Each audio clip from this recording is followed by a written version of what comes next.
ոչ մի ավել բան։ Իհարկե սա ծիծաղելի է, իհարկե շատ ափսոս է, որ ժողովրդավարության բաստիոնում նման բաներ են տեղի ունենում, բայց ոչ մի զարմանալու բան։ Մենք 7 տարի այդ միջավայրում ենք ապրում ու ես ընդհանրապես չէի հասկացում, որ այսպես է դիպվել։ Երեք ինչ-որ մեկը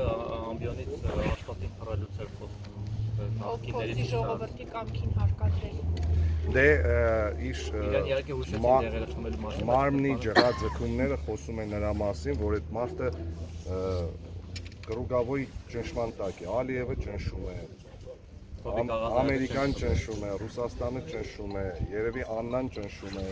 Գյումրիի ընտրությունները ու ենթադրյալ արդյունքները Գյումրիի ճնշում են, դե մարդը ինչ որ մի ձևով պետք է հոգեկան բավարարվածություն ստանա։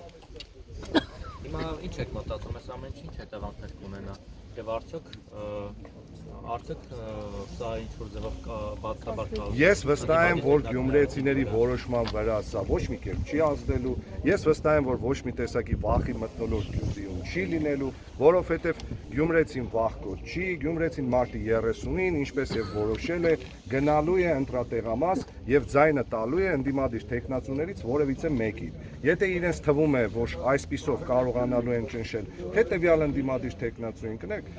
ասենք մարդը նվազագույնը մանկամիտ պիտի լինի, որ օրինակ մտածի նման բաներով, օրինակ Մարտունին կարողանալու է ճնշել։ Կամ չգիտեմ, ինձ կարողանալու են ճնշել։ Ճնշվող լինեինք այս 7 տարվա ինչ որ մի կերպ ճնշվելու ենք։ Շտաբերում ոչ մի բան չեն հայտնվել։ Մեր շտաբերում դեռևս չէ, ոչ շիբին, ոչ տանգ, ոչ բրոնեժիլետ, ոչ Հովիկ Աղազարյանի հեռախոսային զրույցներ, ոչ մի բան նման դեռևս չեն հայտնվել, բայց կարող է եւ կան հայտնաբերում ինչ։